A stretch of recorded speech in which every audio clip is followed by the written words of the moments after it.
ఇవ్వడం అంటే ఈరోజు రాష్ట్ర వ్యాప్తంగా అందరికీ కూడా 15 రోజుల పాటు శాసనసభ్యులంతా కూడా వారి వారి నియోజకవర్గాల్లో ఈ పట్టాలు ఇచ్చే కార్యక్రమంలో పాల్గొంటూ ఉన్నారు. ఎక్కడ చూసినా కూడా అందరూ కూడా మన ముఖ్యమంత్రి గారిని దీవించే విధంగా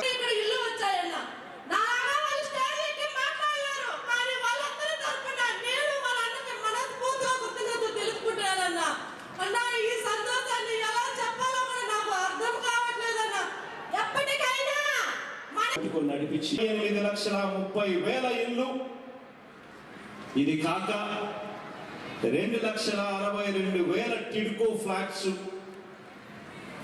అన్నీ కలిసి ఇల్లు బాగుంటుంది.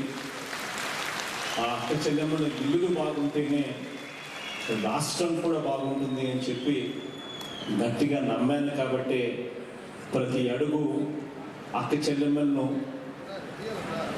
మంచి స్థానంలో కూర్చోబెట్టే దిశగా అడుగులు వేశాం. ఆ అక్క చెల్లెమ్మలు ప్రతి ఒక్క రూపాయి కూడా తమ పిల్లల కోసం ఖర్చు పెడతారు. ఆ అక్క చెల్లెమ్మలకి ఇచ్చే ప్రతి రూపాయి కూడా తన కుటుంబం బాగుండాలని చెప్పి ఖర్చు చేస్తుంది.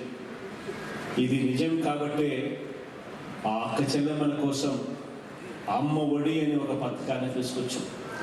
అక్షరాల 43 లక్షల అక్క చెల్లెమ్మలు. సాక్షాత్తు మన ప్రియతమ ముఖ్యమంత్రి వర్యుల చేతుల మీదుగా ఇళ్ల పట్టాలు పొందుతున్నారు. తర్వాత జి రజియా